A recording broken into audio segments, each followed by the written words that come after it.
Guido Manini Ríos, el ex comandante en jefe del ejército, que ustedes saben hace días nada más anunció su precandidatura por Cabildo Abierto.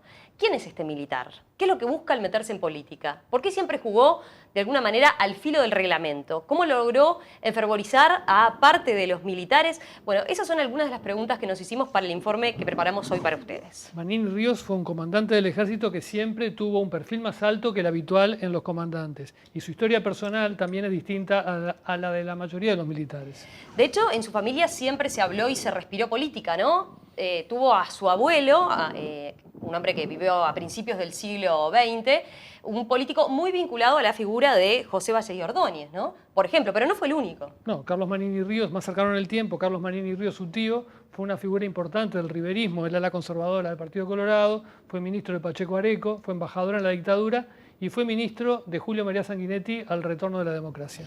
Pero además, su hermano, Hugo Manini Ríos, fue uno de los principales referentes de la JUP, Juventud Uruguaya de Pie, ¿no? Un movimiento estudiantil de derecha que se vio envuelto en múltiples episodios vinculados a violencia política en lo que fueron los primeros años de los 70. Estamos hablando de entre el 70 y el 74 aproximadamente. La familia Manini Ríos, además, siempre tuvo un buen pasar económico, una buena situación, lo que también la diferencia de la mayoría de la oficialidad del ejército.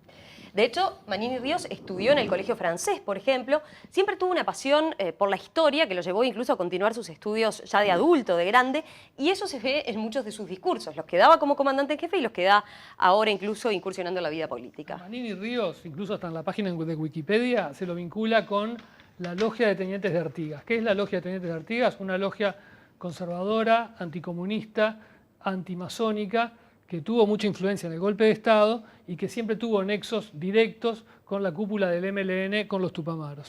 Cuando le preguntan últimamente si él integra efectivamente esa logia, él dice que no, lo niega, ¿no?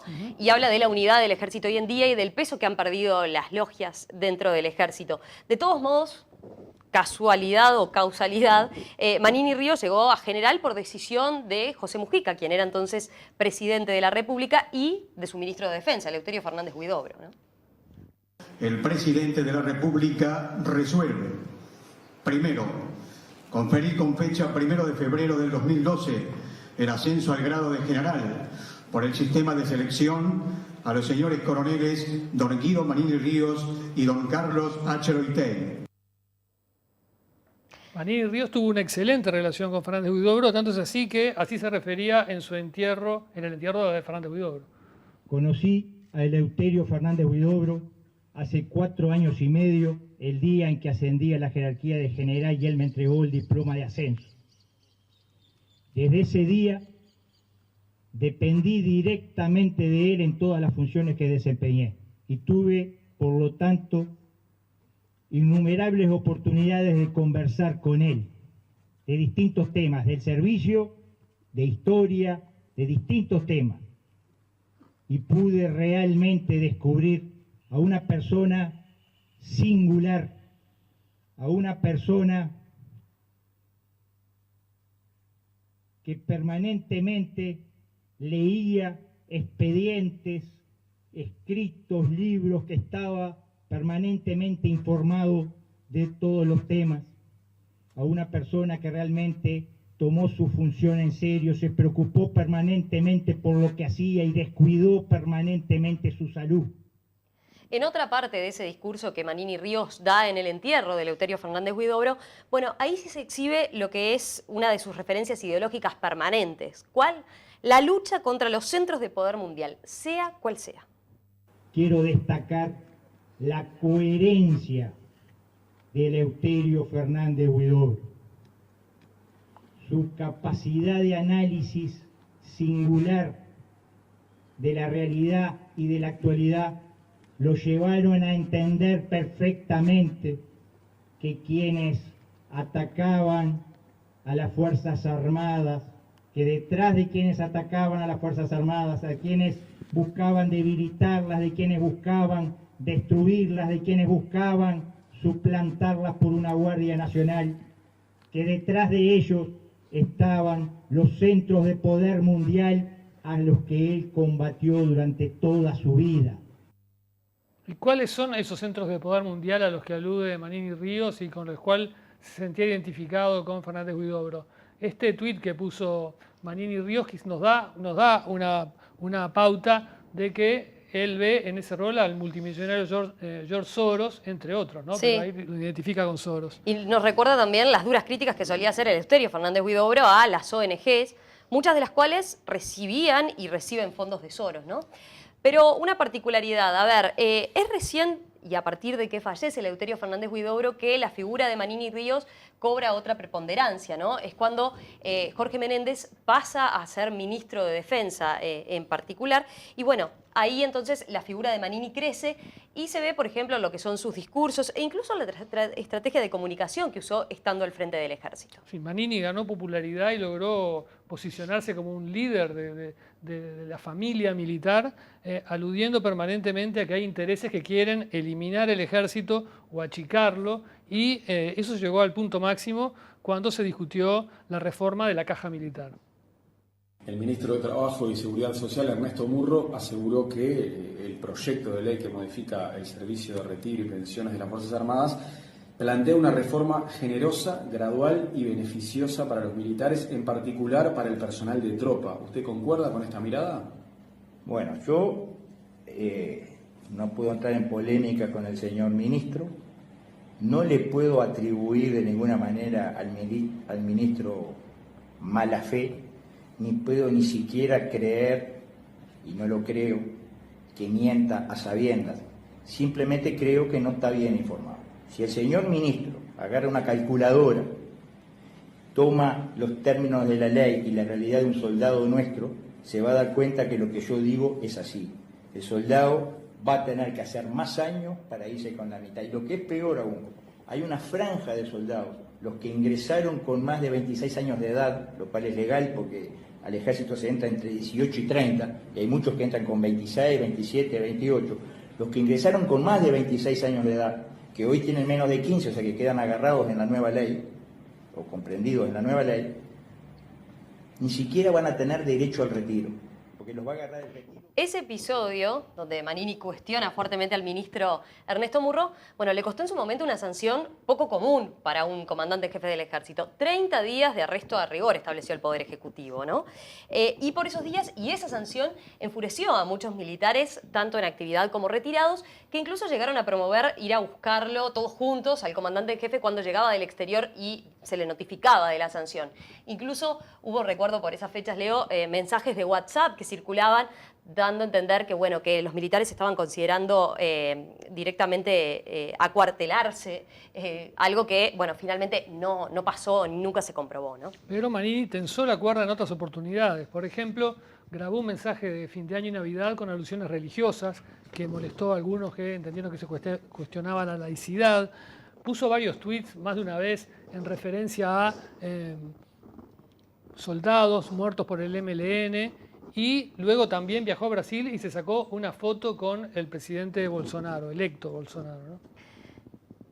2 meses después de eso, de fotografiarse con Bolsonaro, bueno, Manini volvió a tensar la cuerda, ¿no?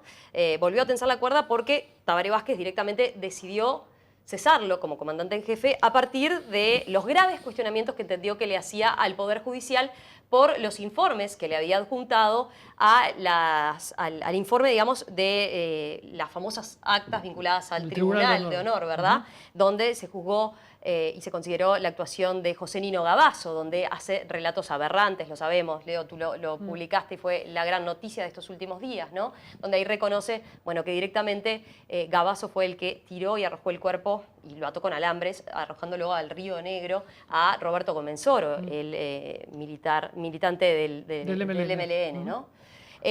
Concretamente, bueno, eso le costó el cargo, como decíamos, porque Manini Ríos no hizo mención a ese gravísimo episodio que había quedado de manifiesto en el Tribunal de Honor, y sino que fue por otro lado, fue por el cuestionamiento al Poder Judicial por las actuaciones que había tenido y cómo había actuado en los casos donde había procesado a militares de aquella época, ¿no? Su tensar la cuerda llegó más allá incluso, porque una vez cesado usó las redes sociales del ejército para transmitir un mensaje muy duro nuevamente con críticas al Poder Judicial y a otros actores y con una simbología patriótica muy alta. Las falsedades de burócratas incapaces de ver la realidad enceguecidos en su soberbia o atrapados en sus prejuicios ideológicos, y la acción de aquellos que lucran con la confrontación, convertidos en peones bien pagos de los centros de poder mundial.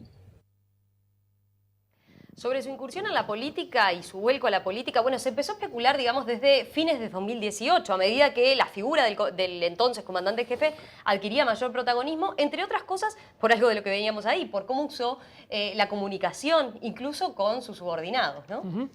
Y la candidatura presidencial cristalizó justo después de haber sido cesado y cuando se conoció las actas del Tribunal de Honor. En ese momento cristaliza la candidatura presidencial.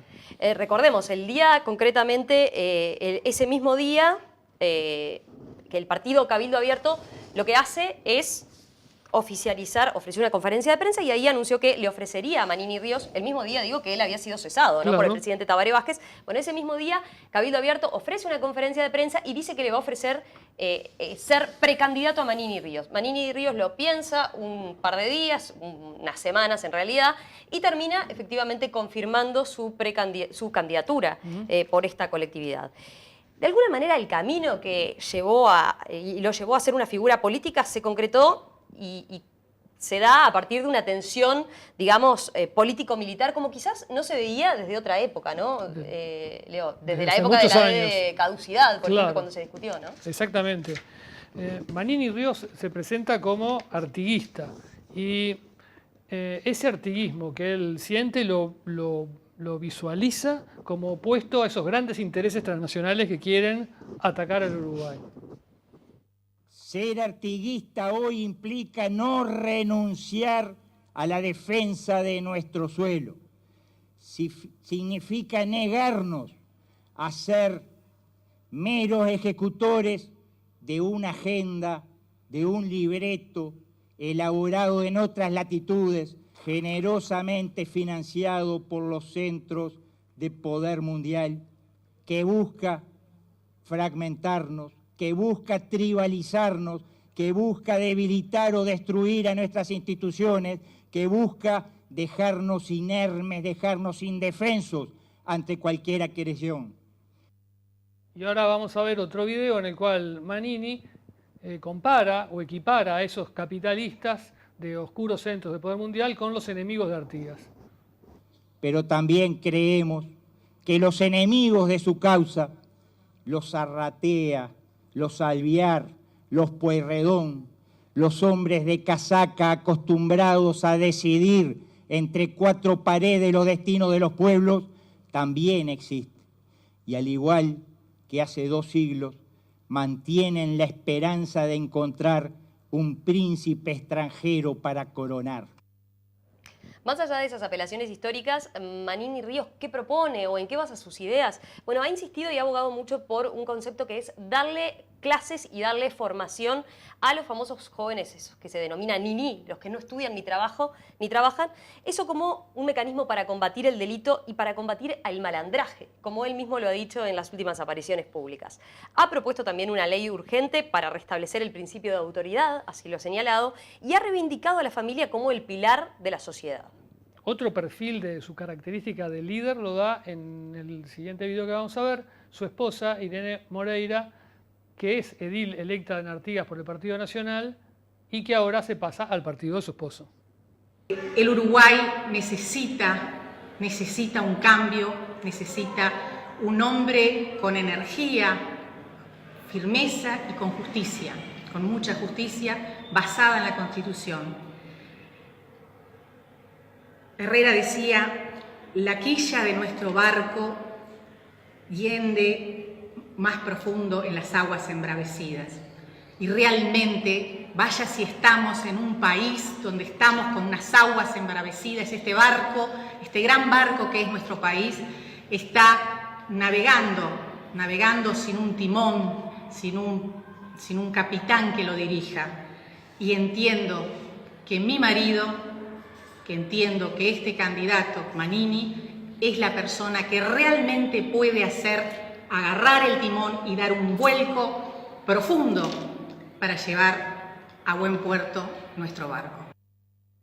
Manini Ríos vendría a ser, como dice su esposa, un duro capitán de barco, un hombre fuerte, capaz de imprimirle al Uruguay un cambio radical de rumbo, así es como lo plantea Exacto, ella, ¿no? y un capitán rodeado por una tripulación o por una hinchada muy enfervorizada, como se pudo ver cuando presentaron el partido y ante cada pregunta que no gustaba, los periodistas eran abucheados.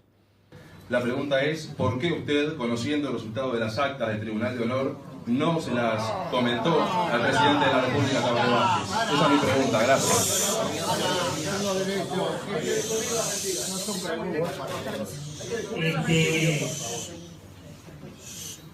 Esta convocatoria es para hablar de cabildo abierto y el futuro y no de Gabazo y el pasado.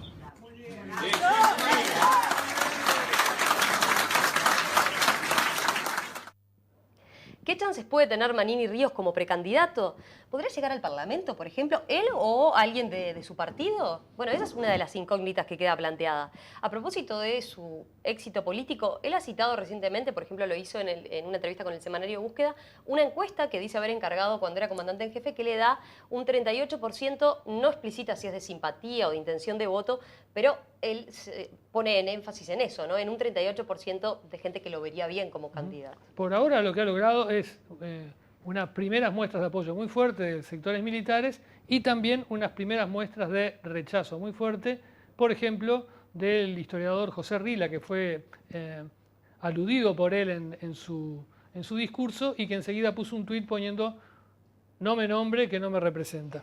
Sí, recordemos también que otros intentos de formar un partido muy vinculado a lo militar han tenido poca cabida en Uruguay, ¿no? Pero bueno, Manini y su partido militar, su cabildo abierto, otra de las historias dignas de ser seguidas en un diario de campaña.